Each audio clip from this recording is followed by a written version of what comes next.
To delajo mladi, a ne? Sliko, ki jo objavijo na Instagramu, na Facebooku, kjerkoli, preden začnejo jesti. Kaj pa so naredili včasih? Molili so. In to je bilo sijajno.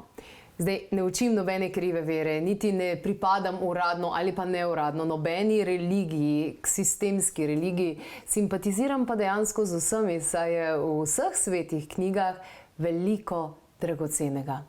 In molitev pred obrokom, pred hranjenjem, ni dobra za prakticiranje nekega duhovnega življenja, ampak je sijajna za izboljšanje absorpcije, presnove, za podporo prebavi, za krepitev vranice, ki pa nam, kaj nam daje?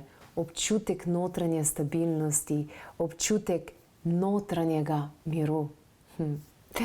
Če boste torej pred hranjenjem naredili vdih, izdih, hrano dejansko pogledali, povonjali, se bo zgodil čudež na mnogih nivojih. Tudi na nivoju čist fizičnem, proizvodnji encimov, encimi. Ko boste hrano res pogledali, se bo začela delati slina. In v tej slini je tisto, kar vi potrebujete, zato da res izkoristite hrano, ki je pred vami, da je telo izkoristi za tisto, kar potrebuje.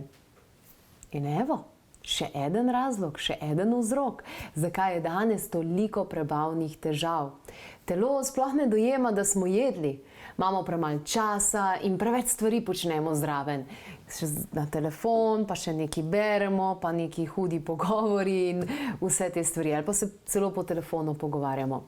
No, in če želite iti še na naslednji nivo, ne samo, da to nehate početi in da se res skoncentrirate, da takrat, ko uživate hrano, dejansko uživate hrano in to opazite, ampak lahko poslušate tudi 5-minutno meditacijo pred hranjenjem, pa mislim, da niti ni 5 minut, mislim, da je samo 3 minute.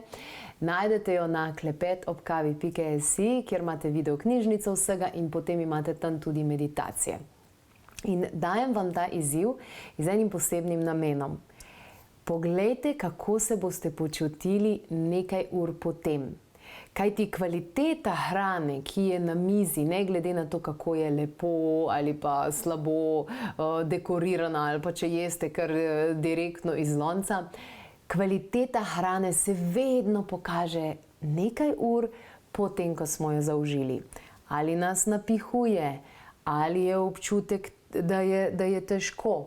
Če je bila hrana dobra, da se tudi nismo preveč najedli, ker se moramo ustaviti na 80%, potem bomo dobili več energije. Ne bo potrebe potem, da moramo iti počivati.